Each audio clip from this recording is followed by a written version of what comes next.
Hello hello, मैं Sanjay sir अपने और आपके बहुत ही बेहतरीन चैनल अल्ट्रा बायो पे आपका बहुत बहुत स्वागत करता हूं। मैं संजय सर एक बार फिर से आपके लिए एक बहुत ही बढ़िया वीडियो पर परागण पे लेके आया हूं। पिछले वीडियो में मैंने स्वपरागण का पूरा अध्ययन आपको एक वीडियो में कराया। माफ करिए, थोड़ा वीडियो लंबा जरूर था, लेकिन आपके लिए बहुत बहुत इंपॉर्टेंट है वो। लेकिन ये वीडियो भी आपके लिए बहुत इंपॉर्टेंट होने वाला है और बहुत नॉलेजफुल होने वाला है, तो आप इस वीडियो को जरूर देखें। और आपसे नम्र निवेदन है कि आप इसे सब्सक्राइब जरूर करें। आपके सब्सक्राइब के लिए ही हम पूरी टीम के साथ यहाँ इतना मेहनत करते हैं। तो मैं आज पढ़ा रहा हूँ आपको पर परागण एलोगैमी। एलोगैमी को पर परागण हिंदी में कहते हैं। पर परागण का मतलब सीधे सीधे क्या होता है? मतलब जब किसी एक पुष्प का परागकण, जब किसी एक पौधे के पुष्प का परागकण किसी दूसरे, उसी जाति के दूसरे पुष्प के परागकण पे जाता है, तो इस क्रिया को पर परागण कहा जाता है। मतलब समझिए, मेरा मतलब ये है कि कोई एक पुष्प, यहाँ कोई एक पौधा है और इसमें एक पुष्प है और ये उसी जाति का, अगर मैं नाम लेता हूं, अगर ये पौधा ए है और ये पौधा बी है, दोनों एक ही जाति के हैं, तो इन दोनों यहां से परागकण इसके वर्तिकाग्र पे जाएगा। जब ये दोनों जब इस प्रकार की क्रिया होगी तो उसे एलोगैमी या पर परागण के नाम से इसको जाना जाता है। पर परागण क्रिया के लिए कुछ अनुकूल दशाएं होनी चाहिए। स्वपरागण में भी था, पर परागण में भी ऐसा ही होगा। अनुकूल दशाएं होनी चाहिए, जिसको युक्तियों के नाम से जानते हैं। कभी कभी क्वेश्चन पूछता है पूरा 2 नंबर का, पर परागण के लिए युक्तियां या अनुकूल दशाओं का वर्णन करिए। तो मैं एक एक करके वर्णन करूंगा। पर परागण के लिए सबसे इंपॉर्टेंट जो अनुकूल दशाएं होने वाला है वो है एक लिंगता। एक लिंगता, ऐसे सभी पुष्प या पौधे, ऐसे सभी पौधे जिसके पुष्प एक लिंगी हो, या तो नर हो या तो मादा हो, तो ऐसे कंडीशन में नर पुष्प का परागकण मादा पुष्प के परागकण पे जाएगा। तो क्योंकि उसके पास अपना मादा अंग नहीं है, तो ऐसे कंडीशन में वो एक लिंगता कहलाता है। एक लिंगता को 2 भागों में बांटा जाता है, एक छायक और द्विछायक। नाम बहुत इंपॉर्टेंट है और एग्जाम्पल भी बहुत इंपॉर्टेंट है, इसको आप ध्यान से सुने। एक छायक होता क्या है? ऐसे पौधे जिसमें दोनों पुष्प होते हैं, नर पुष्प भी होता है और मादा पुष्प भी होता है। नर पुष्प जो होता है वो ऊपर की तरफ होता है और मादा पुष्प जो होता है वो नीचे की तरफ होती है। यानी पौधा एक है लेकिन पुष्प 2 है, नर पुष्प और मादा पुष्प। ऐसे कंडीशन जब बनते हैं तो उसे कहते हैं एक छायक। तो इसमें एक छायक में लौकी, कद्दू, खीरा, मक्का, ये सब जो है वो एक छायक में इसको रखा जाता है। मक्का, इसको एक छायक में रखा जाता है। याद रहे, एक छायक में पुष्प दोनों होंगे, नर मादा दोनों होंगे।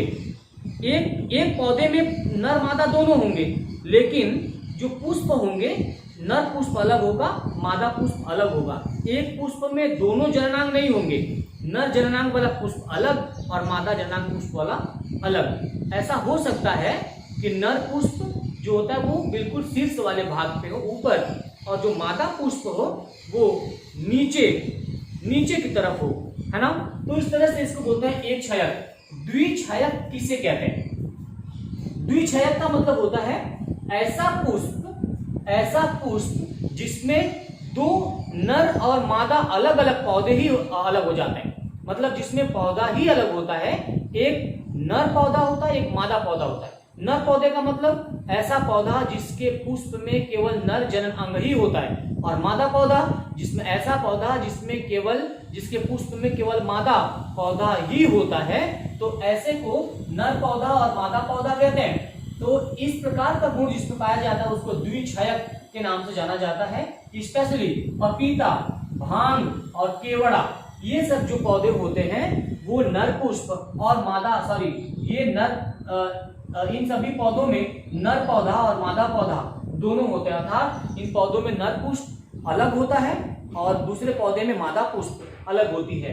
तो इस प्रकार के गुण को द्विक्षयक के नाम से जाना जाता है। ये हो गई एक लिंगता, युक्तियों में एक लिंगता की बात मैंने किया। अब मैं बताऊंगा स्वबंधता। स्वबंधता क्या होता है ना? बहुत से ऐसे पौधे होते हैं जो अपने, स्वबंधता का मतलब होता है खुद के पराग कण को एक्सेप्ट नहीं करना। मतलब कुछ ऐसे भी पौधे होते हैं जिसका वर्तिकाग्र अपने ही पुष्प के, मतलब अपने पुष्प के वर्तिकाग्र को ग्रहण नहीं करता, मतलब अपने ही पौधे के किसी परागकण को ग्रहण नहीं करता।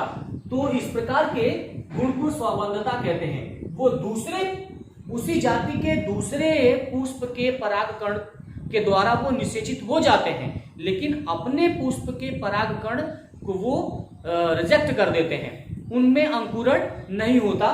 तो ऐसे कंडीशन को स्वबंधता कहते हैं। ये गुण जो होता है आलू तंबाकू में विशेष रूप से देखने को मिलता है। आलू और तंबाकू में ये दोनों विशेष रूप से देखने को मिलता है। स्वदूषण बहुत इंपॉर्टेंट लक्षण है। कुछ ऐसे भी पौधे होते हैं जो अपने परागकण को पाकर, मतलब अपने ही पुष्प के परागकण को पाकर वो सूख जाते हैं। मतलब एक विशेष प्रकार के विषैले पदार्थ का निर्माण होने लगता है, जिसकी वजह से वो पौधा ही सूख जाता है, वो पुष्प ही सूख जाता है। तो इस प्रकार के गुण को स्वदूषण कहते हैं। स्वदूषण शब्द प्रदूषण शब्द से मिलता जुलता है। स्वदूषण मतलब खुद से दूषित हो जाना। दूषण का मतलब दूषित हो जाना, खुद से दूषित हो जाना।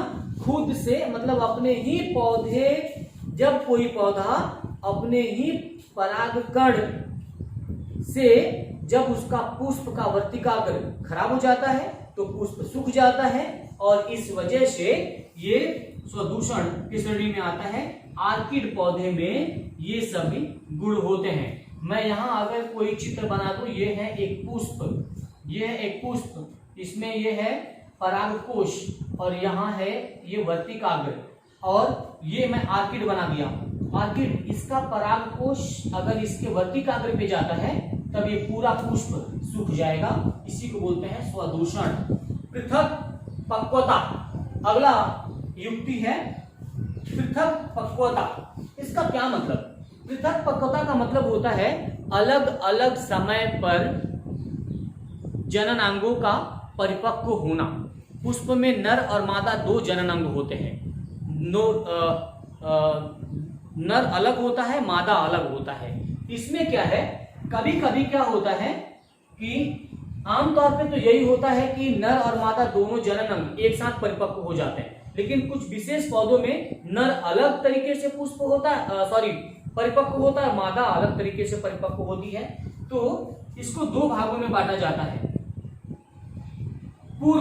कुपक्वता, पूर्व का मतलब पहले, कु का मतलब होता है पुरुष, परिपक्वता का मतलब होता है परिपक्व होना। मतलब जब पुरुष जनन अंग मादा जनन अंग के पहले परिपक्व हो जाए, अर्थात अभी स्त्री जननांग परिपक्व नहीं हुई है, तो ऐसे कंडीशन को पूर्व कुपक्वता के नाम से जाना जाता है। और इस प्रकार का गुण गुड़हल में, कपास में और सूरन, इन सबों में आसानी से देखने को मिलता है। आसानी से देखने को मिलता है। इसको ठीक कर ले। गुड़हल और कपास में ये ज्यादा देखने को मिलते हैं।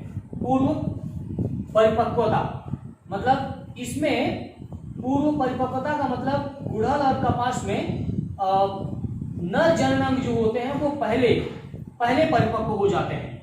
दूसरा, पृथक